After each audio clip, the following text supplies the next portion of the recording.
परम पावन श्री वृंदावन धाम की भूमि पर परम पूज्य सदगुरुदेव भगवान द्वाराचार्य जगत गुरु निम्बारकाचार्य श्री मुकुंद देवाचार्य पीठाधीश्वर श्री राधेश्याम शरण देवाचार्य जी महाराज के मार्गदर्शन में विश्व प्रसिद्ध भगवान श्री कृष्ण की नगरी श्री धाम वृंदावन परिक्रमा मार्ग मिथिला कुंज आश्रम में निरंतर 24 घंटे अखंड श्री युगल नाम महामंत्र संकीर्तन 30 वर्षों से चल रहा है और अखंड अहर्निश 24 घंटे सदा श्री धाम वृंदावन में मिथिला कुंज में चलता रहेगा। आज विश्व भर में अनेकों मंदिर हैं, किंतु भागवत का कोई मंदिर नहीं है। तब हमारे पूज्य गुरुदेव के भजन संकल्प से ये भाव जागा कि श्री धाम वृंदावन में एक अलौकिक भागवत मंदिर बने, जिसमें वृंदावन आने वाले सभी भक्तगण एक साथ संपूर्ण भागवत श्लोक का दर्शन कर सकें।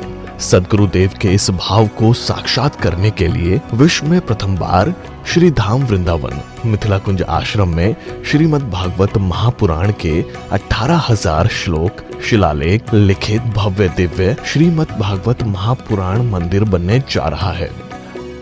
आप सब भी इस दिव्य भागवत मंदिर में अपना तन मन धन से सहयोग कर श्री धाम वृंदावन में अक्षय पुण्य प्राप्त करें। एक श्लोक शिलालेख की सेवा राशि मात्र 5100 रुपए है, जिसमें आपके नाम से एक श्लोक शिलालेख पर लिखा जाएगा। इसी प्रकार से आप 2 श्लोक की दान राशि 11,000 रुपए, 5 श्लोक की दान राशि 25,000 रुपए, 11 श्लोक की दान राशि 51,000 रुपए और 21 श्लोक की राशि है 1,01,000 रुपए देकर अनंत पुण्य के भागी बन सकते हैं। कहा गया है कलयुग केवल नाम आधारा। हम सब भी श्री धाम वृंदावन में अपने नाम से या अपने पूर्वजों के नाम से या घर में समस्त विघ्न बाधाओं को दूर करने के लिए श्री धाम वृंदावन में अखंड संकीर्तन कराने का अलौकिक पुण्य प्राप्त कर सकते हैं। साथ ही आपके द्वारा प्रदान किया गया सेवा राशि से हरि नाम संकीर्तन के साथ साथ संतों का भोजन एवं गौ माता के लिए गौग्रास समर्पित किया जाएगा। आप निम्न राशि प्रदान कर सदस्यता ग्रहण कर सकते हैं। एक दिन का संकीर्तन राशि मात्र 1,500 रुपए, एक माह का संकीर्तन राशि मात्र 15,000 रुपए, 12 माह की संकीर्तन राशि मात्र 21,000 रुपए से आपके नाम से निरंतर अखंड श्री युगल नाम हरि नाम संकीर्तन के साथ साथ साल के 12 माह में 12 दिन 12 संतों का भोजन गौग्रास आदि सेवाएं आपके मरणोपरांत भी चलते रहेंगे। अतः आप एक छोटा सा संकल्प लेकर हमसे जुड़ सकते हैं और श्री धाम वृंदावन मिथिला कुंज आश्रम में आप आजीवन सदस्य रहेंगे। आप वृंदावन में जब भी आएंगे तो आपके रहने की निशुल्क व्यवस्था रहेगी। Account number 155850501309। अकाउंट होल्डर नाम Mithila Kunj trust, RTGS, NEFT, IFSC code ICIC 00011017, branch Vrindavan. Mobile number 9410810861। UPI Mithila Kunj trust @ICICI। ये संस्था 80G के अंतर्गत कर मुक्त है, जिसके द्वारा आप अपने दान पर टैक्स की छूट प्राप्त कर सकते हैं। आपके दान राशि की रसीद आपको बाय पोस्ट संस्था द्वारा भेजी जाएगी। साथ में आपको संस्था का प्रमाण पत्र भी दिया जाएगा। आइए हम सब मिलकर इस दिव्य भागवत मंदिर में अपना तन मन धन से सहयोग कर श्री धाम वृंदावन में एक अलौकिक भागवत श्लोक मंदिर का निर्माण करें। अधिक जानकारी के लिए संपर्क करें और मिथिला कुंज आश्रम से जुड़ने के लिए फेसबुक, यूट्यूब और इंस्टाग्राम मिथिला कुंज ऑफिशियल पेज को फॉलो करें।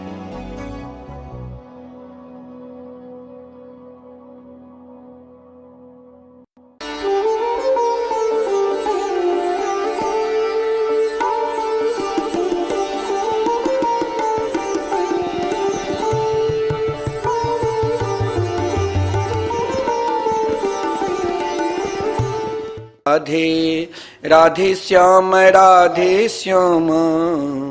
श्याम श्याम राधे राधे। श्री वृंदावन बिहारी लाल की जय। जय जय श्री राधे, जय जय श्री राधे।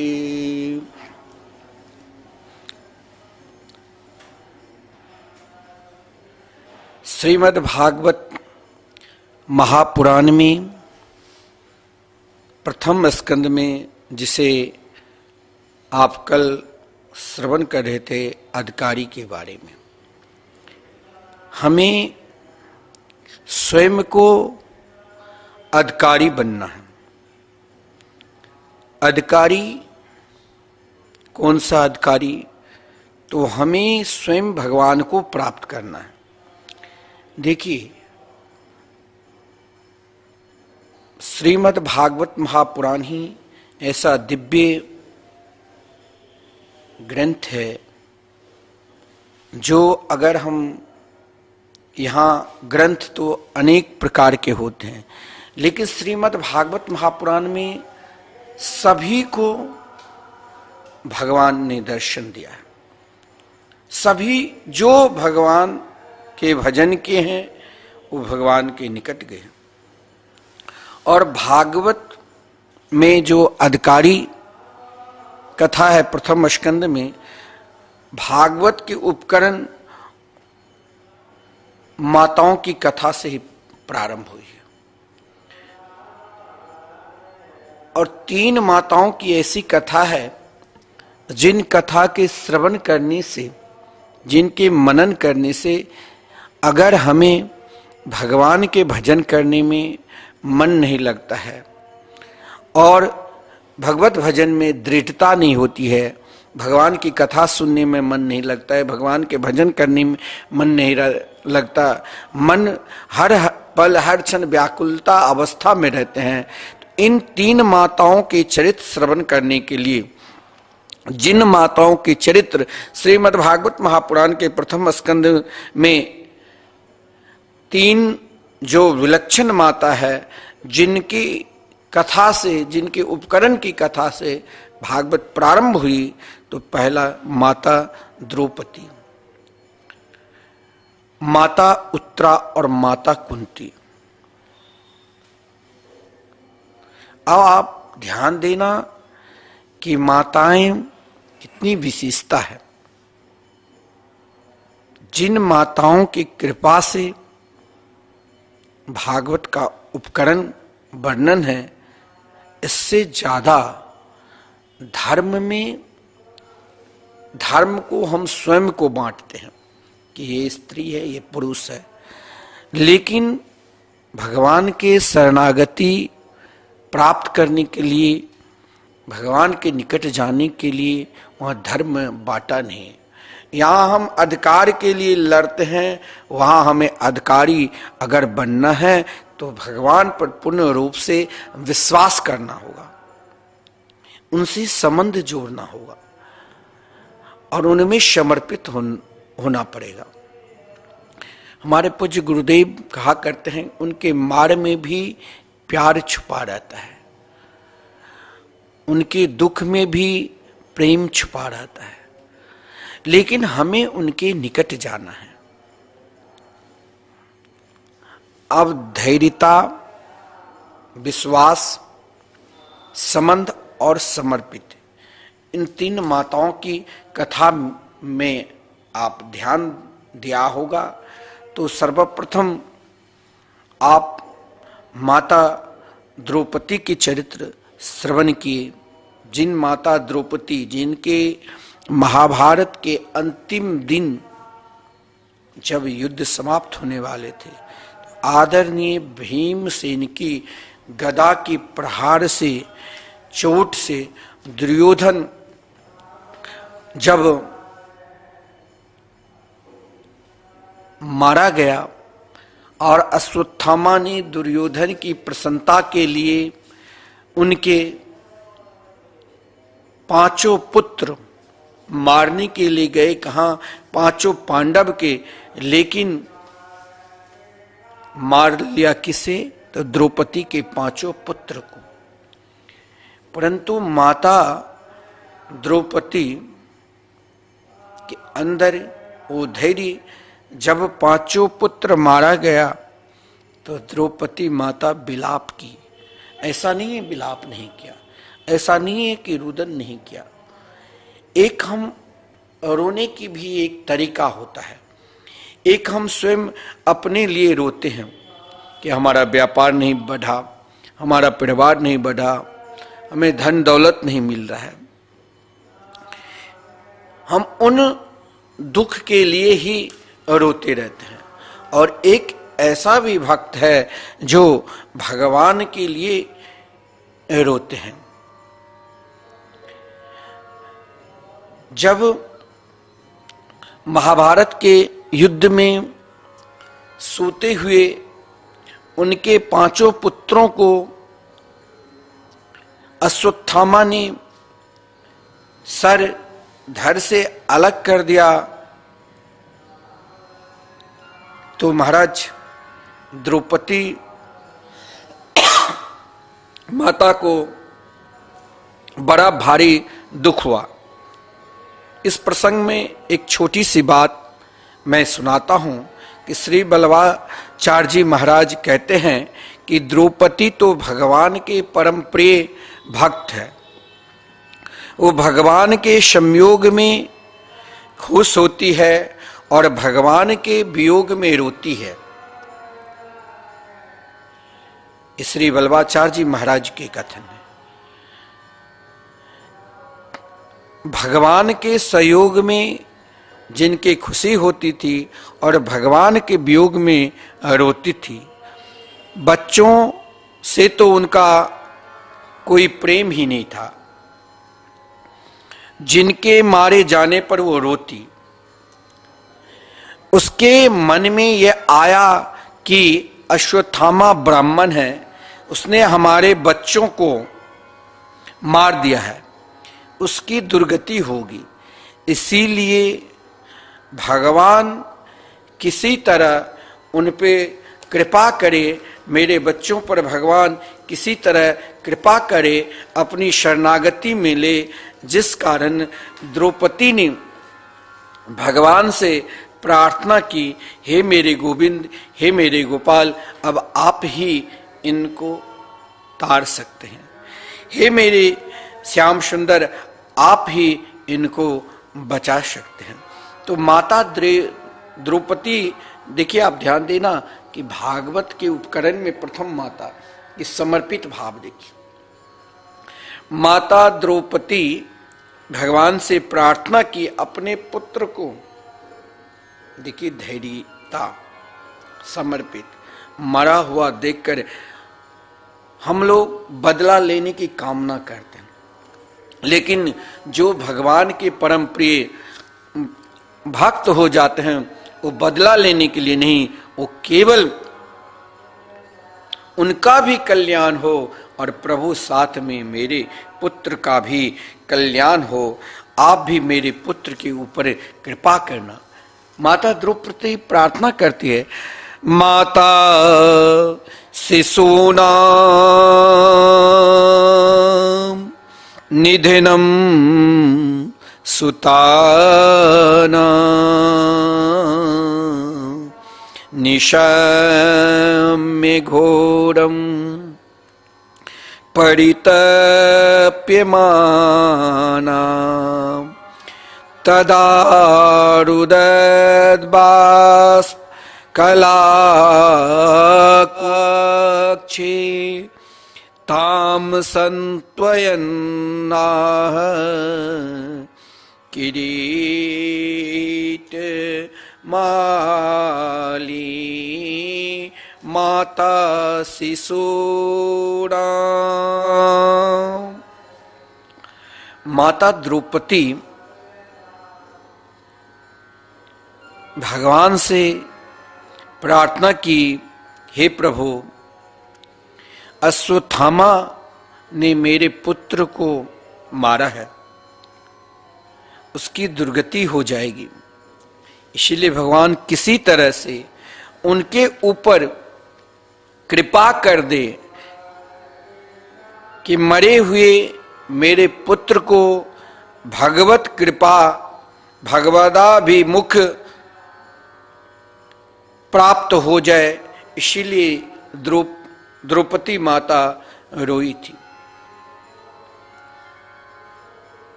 चाहे अर्जुन ने प्रतिज्ञा की, चाहे अर्जुन ने अश्वत्थामा की मारने की प्रतिज्ञा की, लेकिन द्रौपदी ने देखकर अश्वत्थामा को यही कहा कि वामस्व भाव कृपया नाम च, इनको नमन करना चाहिए, इनकी भी सद्बुद्धि बदल जाए।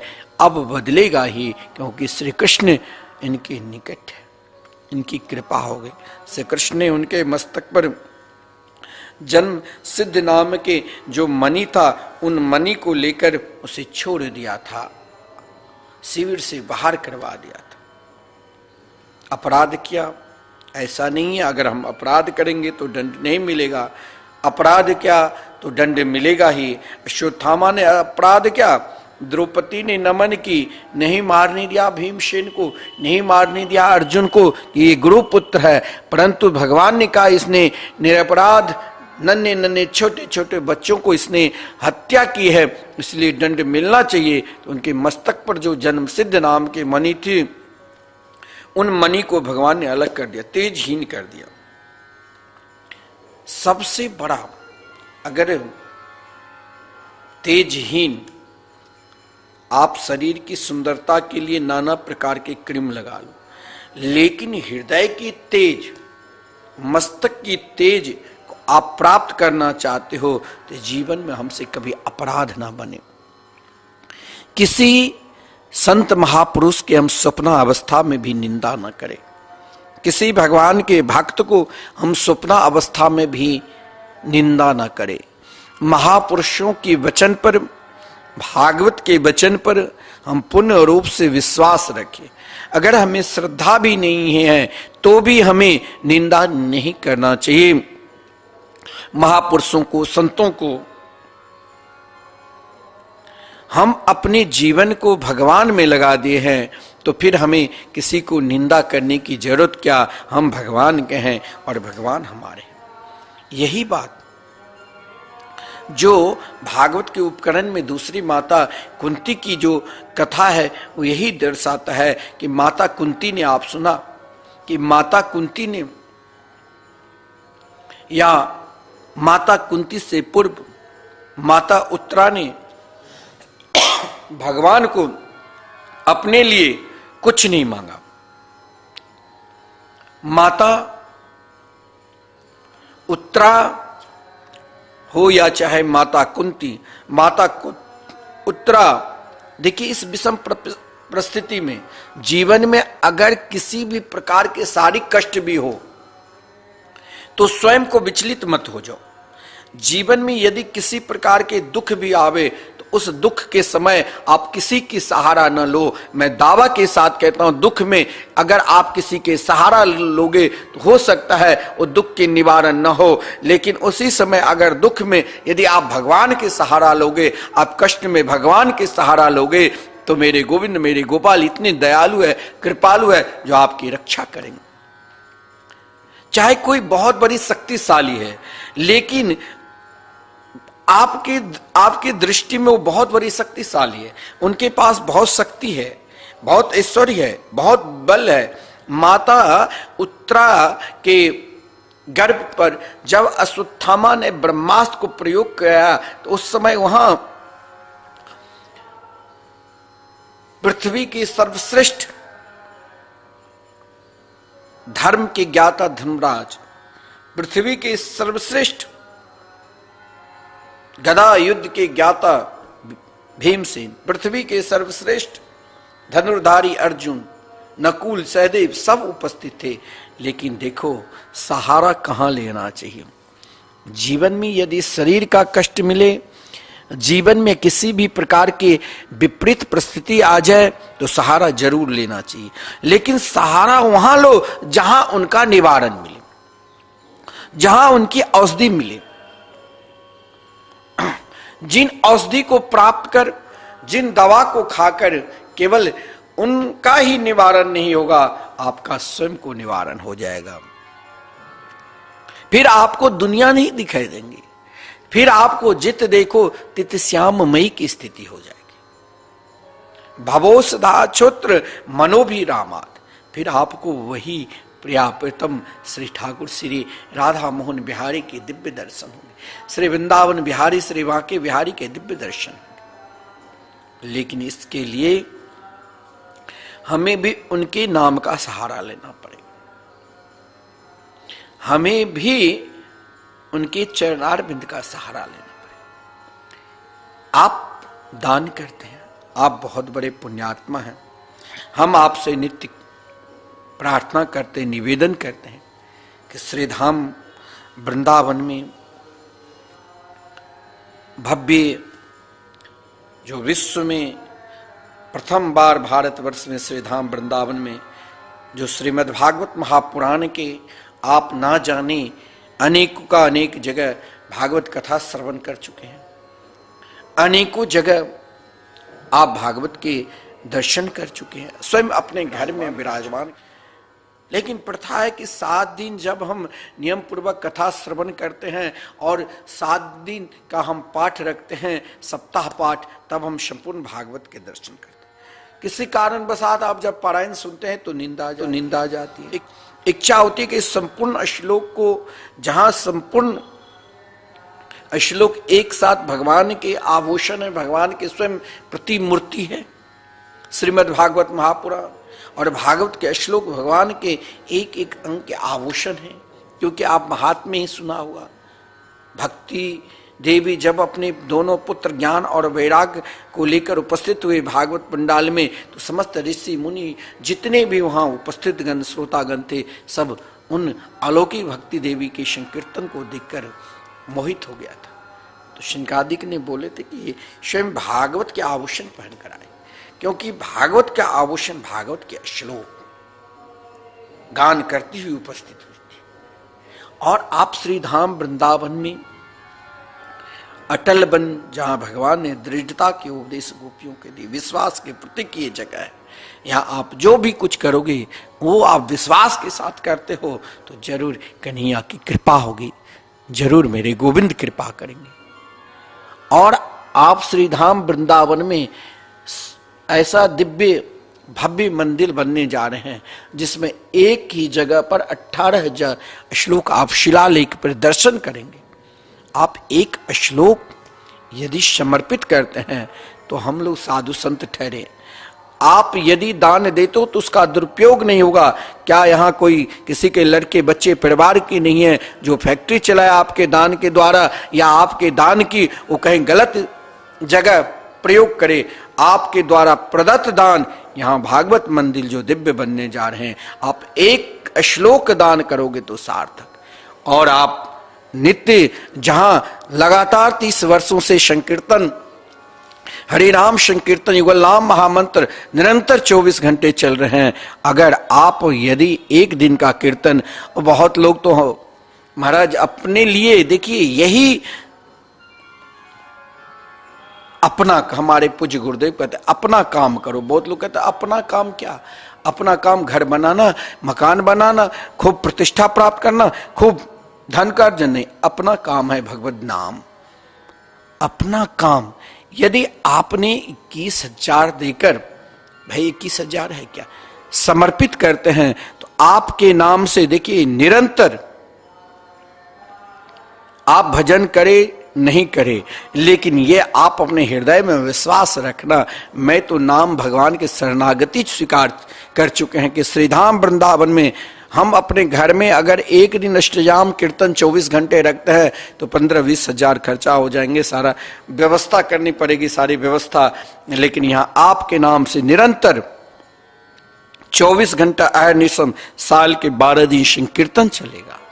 और केवल संकीर्तन ही नहीं, उन संतों के दर्शन होंगे जो संत कभी भी महाराज परिक्रमा से बाहर नहीं जाते, जो निरंतर संकीर्तन करते रहते हैं। आप कभी आइए तो ऐसे ही भजनानंदी संत यहाँ पर विराजमान है मिथिला कुंज के प्रांगण में, जहाँ उनकी कुटिया वो ज्यादा कोई एक भक्त आया कि बहुत सुंदर बना, बोले हमें यही भजन करना है और संकीर्तन करते हैं। उन संतों 12 संतों का भोजन रहेगा, गो की सेवा।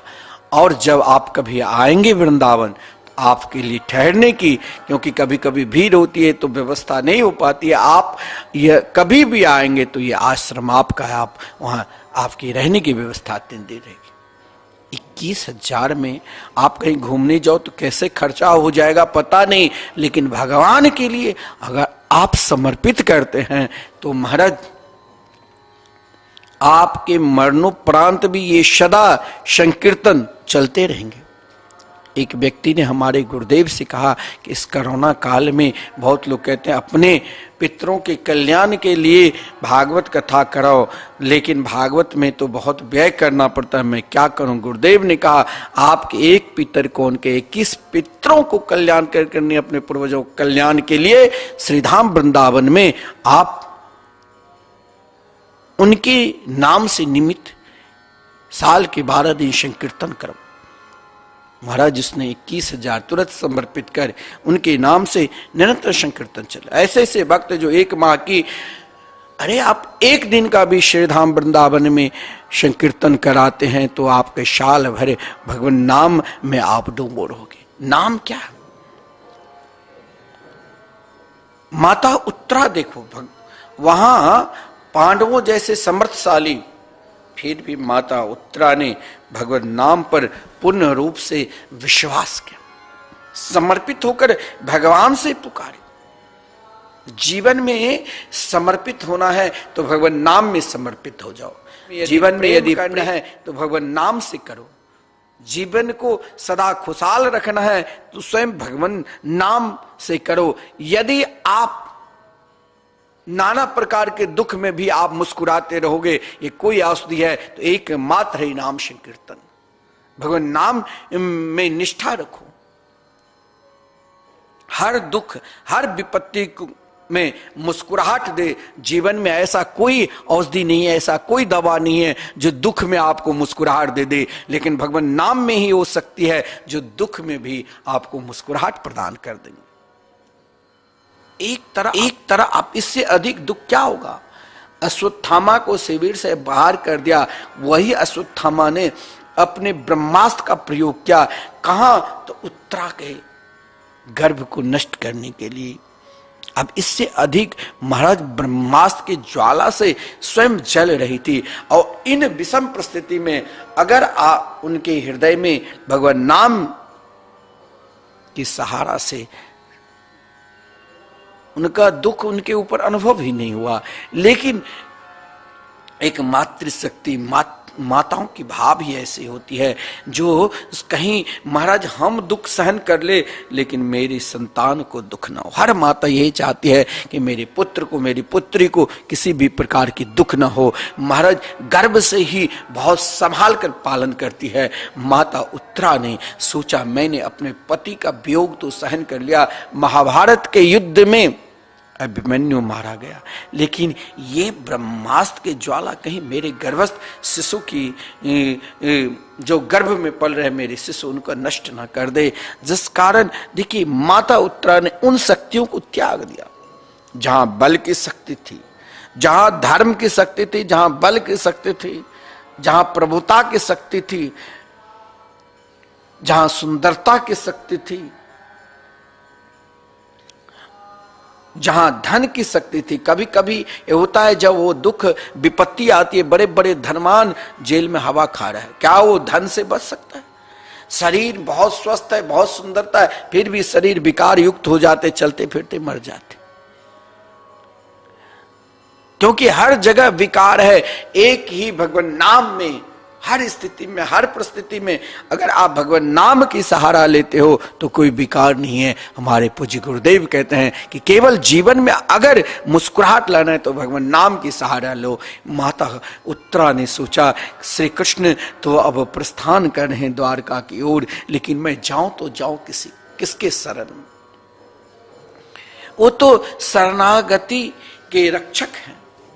हम तो केवल, मैंने अपने पति के साथ इसीलिए अपने शरीर नहीं त्याग की, सती नहीं हुई ताकि मैं उनके नाम के सहारा से जिया। ठीक है, व्यास जी ने कहा पुत्री तुम गर्भवती हो तो अपने पति के साथ सती नहीं हो सकती है, लेकिन माता उत्तरा ने, देखिए, अगर जीना चाहते हो और जीने के लिए रहना चाहते हो तो भगवान नाम की सहारा लो। अगर आपने भगवान नाम की सहारा ले लिया, देखिए श्रीमद् भागवत महापुराण में आपको हंसाने के लिए और आपको नचाने के लिए नहीं, यहाँ वैदिक परंपरा से हम प्रवचन कर रहे हैं, ये हंसाने नचाने की कला यहाँ नहीं है, यहाँ तो वो कला है जो सीधे श्री कृष्ण से मिलाने की कला है। यहाँ आपको हंसा दिया, नचा दिया, ठुमका लगा दिया, ये नहीं, ये तो अपनी, जब आप उनकी दीवानी हो जाओगे मीरा की तरह, फिर दुनिया को नहीं दिखाओगे ठुमका, आप तो ठाकुर जी के सामने लगाओगे ठुमका। आपको नचाने गवाने और आपकी घर की बात जो आप खूब मुस्कुराए, खूब ताली मार लिया, आजकल नहीं चलते, क्या बोलते आपको पता भी नहीं चलेगा, लेकिन वो हमें अच्छा लगा। हमें नहीं मतलब है कि हम, अच्छा आप भगवान की कथा श्रवण करते हो, खूब करो, लेकिन तब तक करो जब तक आपके अंदर भगवान नाम के प्रति विश्वास ना हो जाए। जिस दिन आप भगवान नाम का जाप करने लग गया, जिस दिन आप भगवान नाम की कीर्तन की महिमा जान गए, और जिस दिन हम आपको रोज कहते हैं निरंतर संकीर्तन चल रही, आपके अंदर वो भाव नहीं जगा, और जिस दिन आपने सत्संग अभी तक श्रवण कर रहे हैं, ना जाने कितने महापुरुषों के द्वारा, कितने विद्वानों के द्वारा, कितने ब्रजवासियों के द्वारा आप भगवान की कथा श्रवण करते चले आ रहे हैं, फिर भी आपके अंदर वो प्रेम, वो भाव नहीं, भगवान नाम के प्रति नहीं जग रहा है। और जबकि श्रीमद् भागवत महापुराण में प्रथम स्कंद में जिसे अधिकारी स्कंद कहा गया, उनमें ही दिखाया है कि देखो माता द्रौपदी की चरित्र, देखो माता उत्तरा की चरित्र, देखो माता कुंती की चरित्र, जिसके अंतर भगवान नाम के प्रति क्या विश्वास था। माता उत्तरा ने कहा कि यहां अगर हम एक क्षण के लिए किसी की भी सहारा ले तो क्या इन विषम परिस्थिति से क्या हमें सुख प्रदान कर सकते। सबकी ओर देखा, धर्मराज जी, युधिष्ठिर की ओर, भीमसेन की ओर, अर्जुन की ओर, नकुल सहदेव की ओर, लेकिन याद आ गई उन सत्संगी से। जीवन में अगर देखो उस स्तर पर पहुंच जाओ कि कोई सत्संगी मिले और उन सत्संगी के से एक क्षण यदि हम सत्संग के हैं और उनके सत्संग के प्रभाव से अगर हमें भगवान नाम के प्रति निष्ठा हो गई है, भगवान के प्रति निष्ठा हो गई है, तो वो केवल सत्संगी नहीं, आपके लिए सदगुरु के रूप में हो गई, जिसने आपके हृदय को बदलकर भगवान नाम का प्रभाव जोड़ दिया। तो माता उत्तरा ने माता कुंती की ओर देखा, कहा माता कुंती और माता द्रौपदी की ओर देखते हुए कहा, इन दोनों की कृपा से मुझे भगवान नाम की सहारा मिला। और माता कुंती ने एक दिन माता उत्तरा से कहे, पुत्री घबराना नहीं, जीवन में हर स्थिति में, हर परिस्थिति में, हर दुख का एक ही निवारण है, भवोस्धा क्षुत्र मनोभिरामात्, मन का शांति के लिए और कोई उपाय नहीं है। इस कलिकाल में, कलिकाल क्या, सतयुग त्रेता द्वापर कलयुग में मन के शांति के लिए केवल भगवान नाम के ही सहारा लेना पड़ेगा। जब तक भगवान नाम की सहारा नहीं लोगे तब तक चाहे आप खूब दान पुण्य जो भी हो कर लो, लेकिन वो शांति का अनुभव नहीं होगा।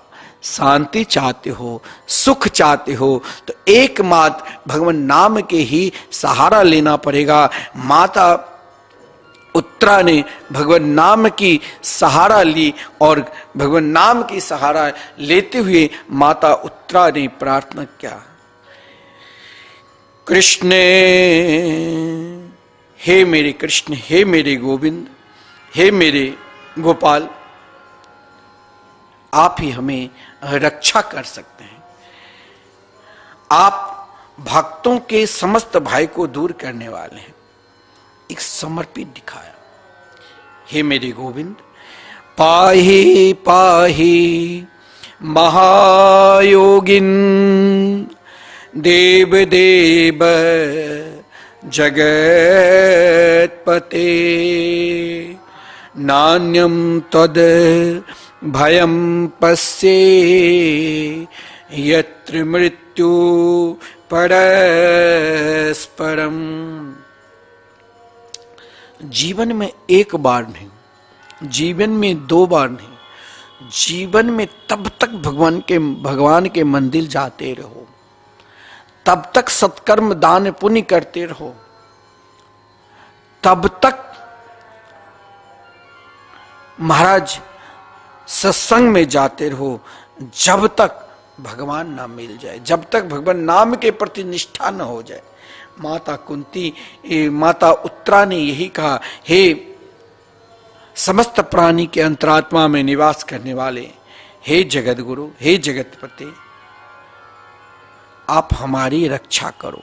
देखिए ऐसा कोई व्यक्ति है संसार में जो मरने की इच्छा प्रकट करेंगे, चाहे वो नास्तिक हो चाहे वो आस्तिक हो, सब चाहते हैं हम जिए।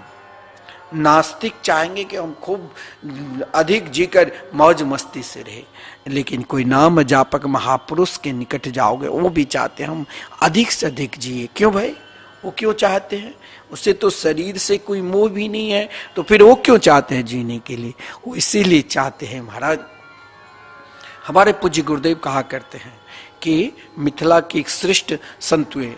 पूज्य गुरुदेव मिथिला में बहुत कार्य किए हैं, लाखों व्यक्ति को भगवान नाम के प्रति जोड़े हैं, और आज भी हमारे मिथिला माता जानकी के परम पवित्र भूमि पर प्रतीक वृंदावन नाम के दिव्य स्थान हैं, जहां जाकर लोगों को स्वयं वृंदावन का अनुभव मिलता है, जहां यमुना की धारा के स्वरूप कमला जी की धारा बह रही है, जहां महाराज कुंज निकुंज के ऐसे शोभामान हैं, जहाँ स्वयं ठाकुर श्री राधा मोहन बिहारी विराजमान हैं, जहाँ गोपेश्वर महादेव कत्यानी पीठ, और जहाँ स्वयं राधा बाग है, जहाँ उन वृक्षों को देखकर, आम के वृक्ष, अनेक वृक्षों को देखकर गुरुदेव स्वयं अपने हाथ से वहाँ वृक्ष लगाते हैं, ताकि लोगों को अनुभव हो, भगवान नाम के प्रति निष्ठा हो कि वो अगर वृंदावन नहीं जा पाते, ऐसा नहीं है, कुछ ऐसा भी व्यक्ति है जो महाराज अभी तक वृंदावन क्या है, वृंदावन का नाम भी नहीं सुने, लेकिन उन व्यक्तियों को जगाने के लिए गुरुदेव उनके घर घर में जाकर किसी तरह भगवान नाम के प्रति विश्वास करे तो उनको जगाते हैं।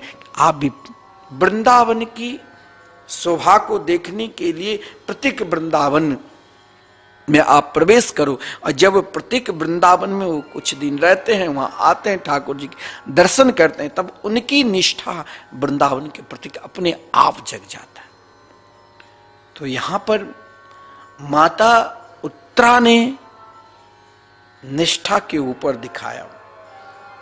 सब चाहते हैं कि हम अधिक दिन जिए, खूब संसार में रहे। एक संत भी, संत क्यों कहते हैं? हमारे पूज्य गुरुदेव कहा करते थे कि मिथिला के गोलोक वासी, साकित वासी महाराज पुजारी बाबा, जिसने एक दिन 129 वर्ष की अवस्था में अपने शरीर को त्यागे, और 129 वर्ष की अवस्था में जब स्वयं शालिग्राम भगवान को शंख में जल लेकर अभिषेक कर रहे थे तो आंख से अश्रुपात। एक संत ने कहा कि आप क्यों रो रहे हैं? बोले मैं इसलिए रो रहा हूं कि शरीर दोबारा मिले कि ना मिले, इन शरीर से मैंने आज तक भगवान के खूब नाम जाप किए। अगर यही शरीर मिले तो इसी प्रकार भगवान नाम जाप करते रहूं। कोई विषय है तो विषय की ओर भागते हैं, लेकिन भजनानंदी, बहुत लोग कहते हैं अरे भजनानंदी को जीने की क्यों जीना चाहते हैं? वो केवल अगर जीना चाहते हैं जो भगवान के हो चुके हैं, वो भगवान के लिए और भगवान के नाम रूप लीला धाम के प्रचार करने के लिए वो चाहते हैं कि हम और जीऊं। और कहा कि अब फिर ऐसा नाम लो कि ना लो, ऐसा पूजा करूं कि ना करूं। इसीलिए ठाकुर जी से प्रार्थना करता हूं 129 वर्ष में कि मैं और कुछ दिन रहकर आपके नाम का जाप करूं। संत सतत यही प्रार्थना करते हैं, हम कुछ दिन और रहकर, केवल और कोई कामना नहीं है, ना विषय से ना भोग से, केवल उनके नाम के सहारा, उनके नाम और रूप लीला धाम के सहारा, उनके प्रचार के लिए उनके नाम में स्वयं आनंद खोए रहते हैं। तो बोले ये नाम फिर लूं कि ना लूं, क्योंकि इस पृथ्वी लोक पर स्वयं देवता भी प्रार्थना करते रहते हैं कि हमें भी पृथ्वी लोक पर भगवान नाम जापक बनाकर भेजिए। वो अमीशम किमकारी शोभनम, स्वयं देवता भगवान से प्रार्थना करते हैं कि भारतवासी ऐसे कौन से तीर्थ में किस प्रकार तपस्या की है जो श्रीधाम वृंदावन में परिक्रमा लगाते हुए नाम जाप कर रहे हैं। स्वयं देवता भी इन इच्छा को ले, ऐसा कौन सा पुण्य क्या है कि श्रीधाम वृंदावन में जो निरंतर अखंड संकीर्तन चल रहे हैं 24 घंटे, ये अपने नाम से संकीर्तन करा रहे, ये वृंदावन में संतों को भोजन करा, ये वृंदावन में भागवत मंदिर बना रहे, ये स्वयं नाम जाप कर रहे हैं। क्योंकि भगवान ने जब उत्तरा ने प्रार्थना की कि पाहि पाहि महायोगिन देव देव जगतपदे नान्यम त्वद भयम पश्ये यत्र मृत्यु परस्परम, हे प्रभु एक दिन न एक दिन तो सभी को मरना ही पड़ेगा, लेकिन मैं नहीं चाहती हूं कि मैं अभी मरूं। भगवान ने कहा क्यों, अब क्यों जीना चाहती हो?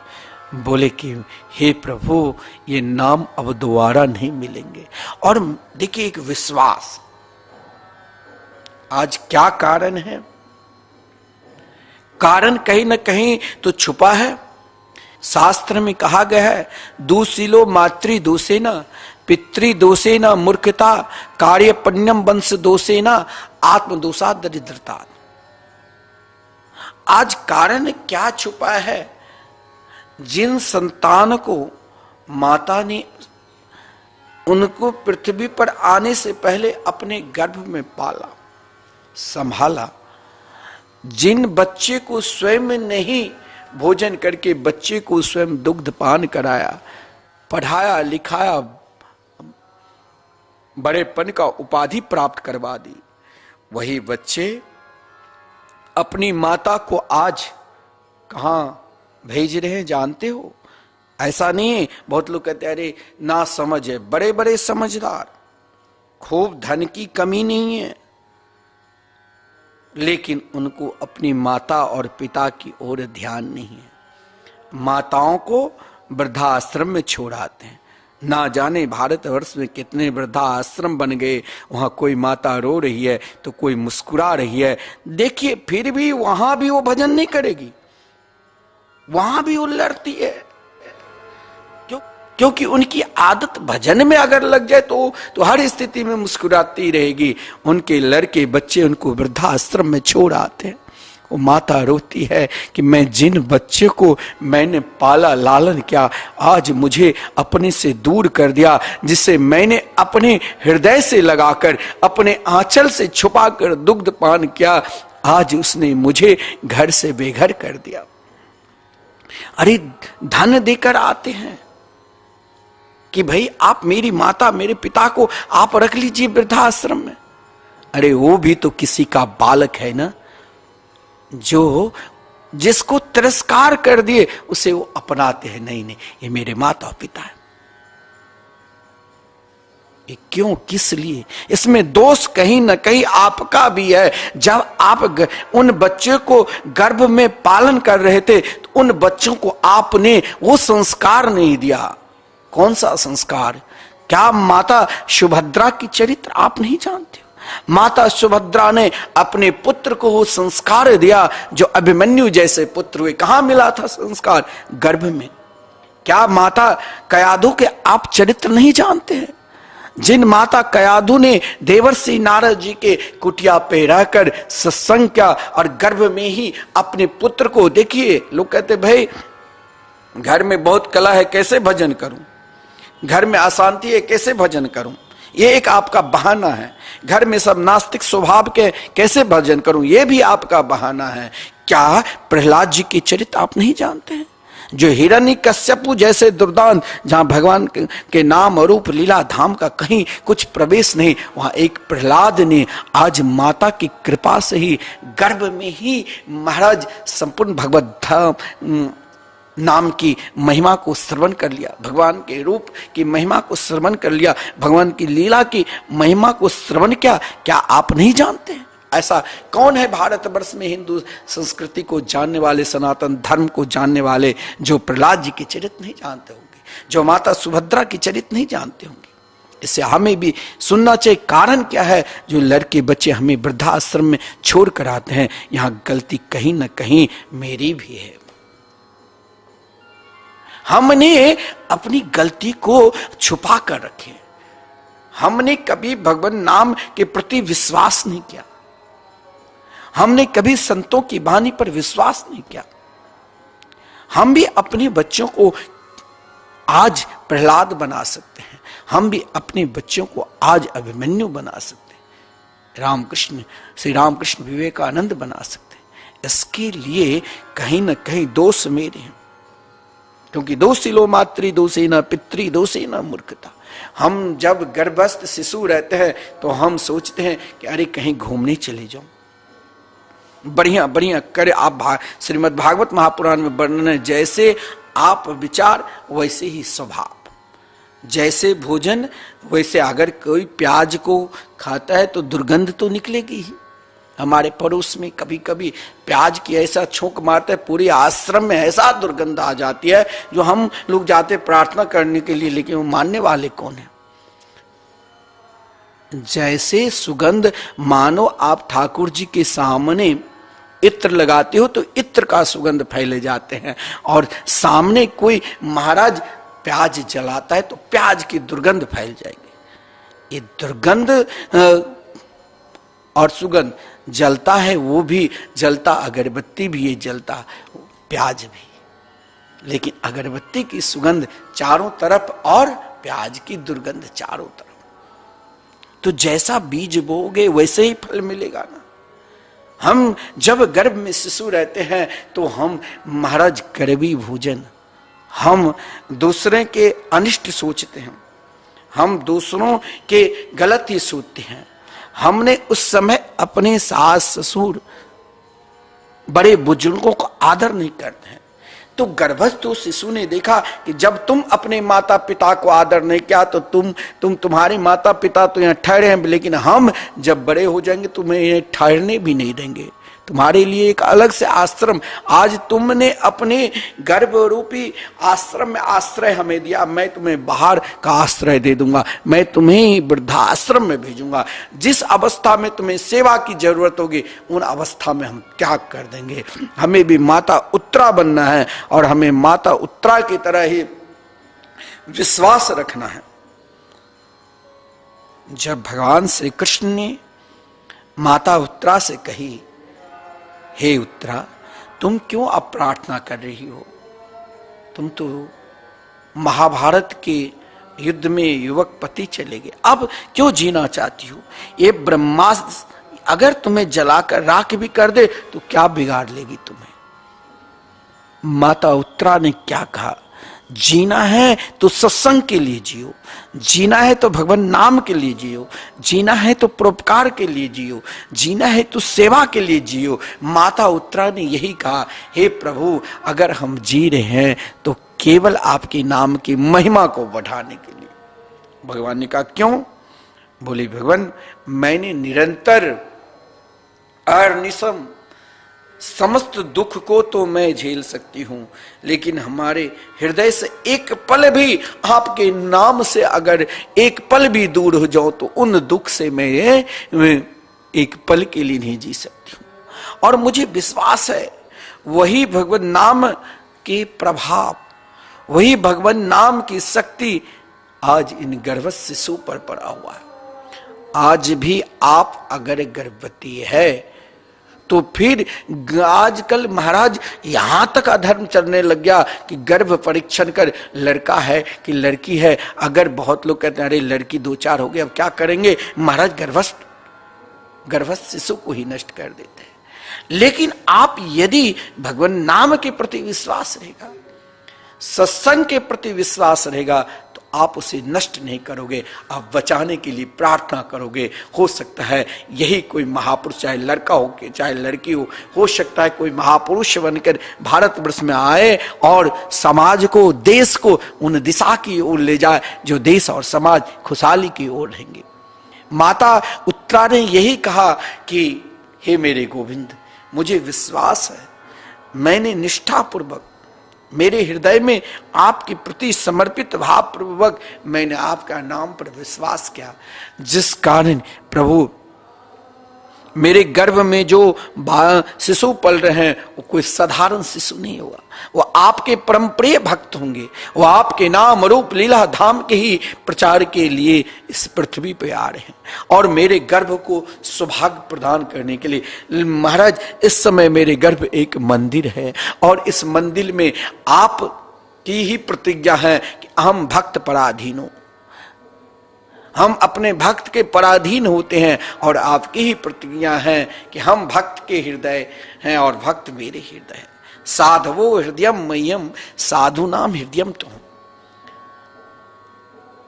और आपके हृदय मेरे गोद गर्भ में पल रहे, भला मैं कैसे इसे मरने दूं। हे प्रभु, एक गर्भ ब्रह्मास्त्र चाहे मुझे जलाकर राख कर दे, अब मुझे दुख नहीं है, क्योंकि मुझे विश्वास है कि मेरे गर्भ में, देखिए विश्वास, हमारे अंदर दृढ़ता नहीं है, हमारे अंदर विश्वास नहीं है। हम एक क्षण में विचलित हो जाते हैं, हम एक पल के लिए लड़ने लग जाते हैं, हम स्वयं अपने को ही बड़ेपन में डूबे रहते हैं। लेकिन माता उत्तरा ने कहा, मेरे अंदर ये विश्वास है कि मेरे गर्भ में जो बालक है कोई साधारण बालक नहीं, आपके परम प्रिय भक्त वो दुनिया को आपकी नाम की ओर, आपकी कथा की ओर जोड़ने वाले हैं, क्योंकि मैंने निरंतर आपके नाम, आपकी कथा की चिंतन की है।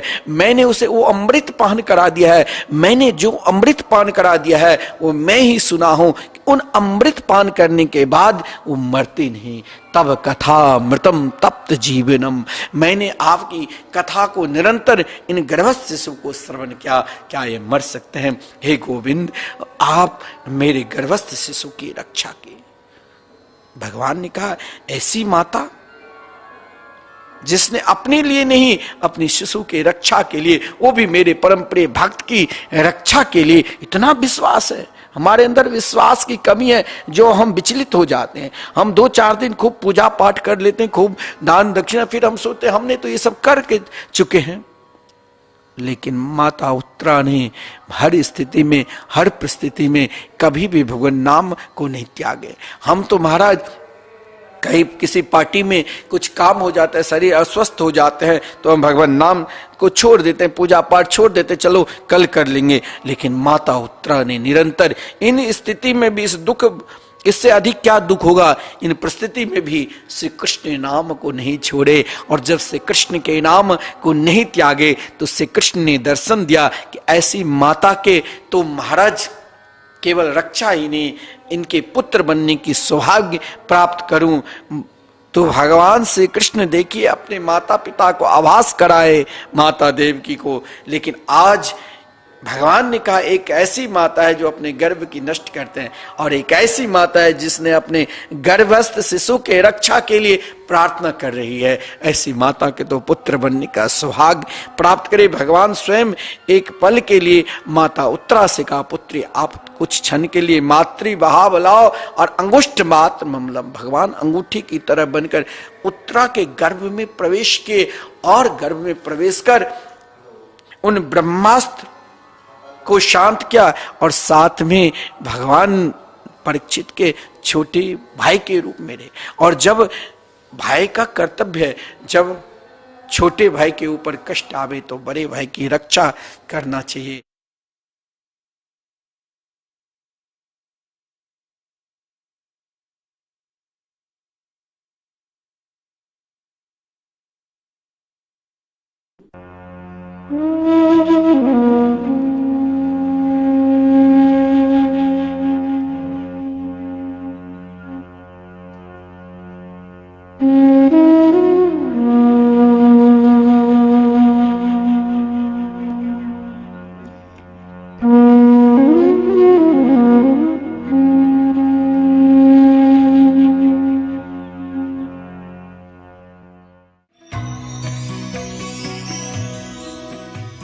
परम पावन श्री वृंदावन धाम की भूमि पर परम पूज्य सदगुरुदेव भगवान द्वाराचार्य जगत गुरु निम्बारकाचार्य श्री मुकुंद देवाचार्य पीठाधीश्वर श्री राधेश्याम शरण देवाचार्य जी महाराज के मार्गदर्शन में विश्व प्रसिद्ध भगवान श्री कृष्ण की नगरी श्री धाम वृंदावन परिक्रमा मार्ग मिथिला कुंज आश्रम में निरंतर 24 घंटे अखंड श्री युगल नाम महामंत्र संकीर्तन 30 वर्षों से चल रहा है और अखंड अहर्निश 24 घंटे सदा श्री धाम वृंदावन में मिथिला कुंज में चलता रहेगा। आज विश्व भर में अनेकों मंदिर हैं, किंतु भागवत का कोई मंदिर नहीं है।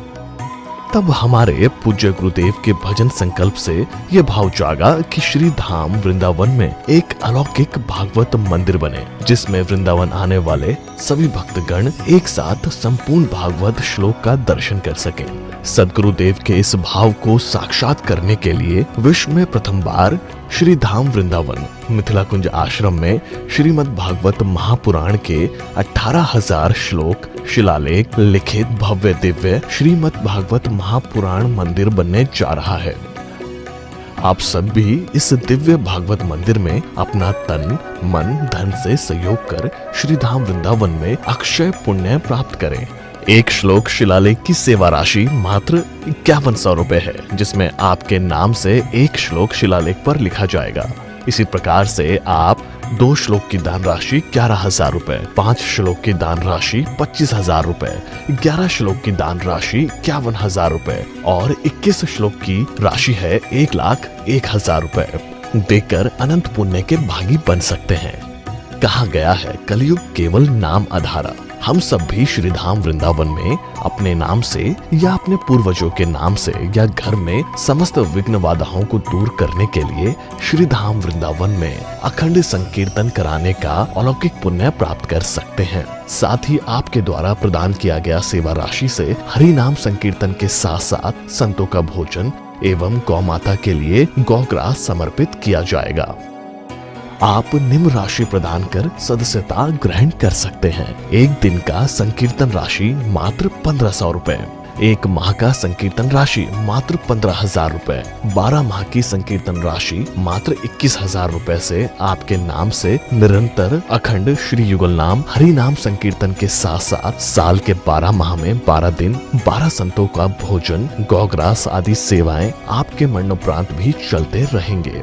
अतः आप एक छोटा सा संकल्प लेकर हमसे जुड़ सकते हैं और श्री धाम वृंदावन मिथिला कुंज आश्रम में आप आजीवन सदस्य रहेंगे। आप वृंदावन में जब भी आएंगे तो आपके रहने की निशुल्क व्यवस्था रहेगी। Account number 158505001309। अकाउंट होल्डर नाम Mithila Kunj trust, RTGS, NEFT, IFSC code ICIC 00011017। Branch Vrindavan.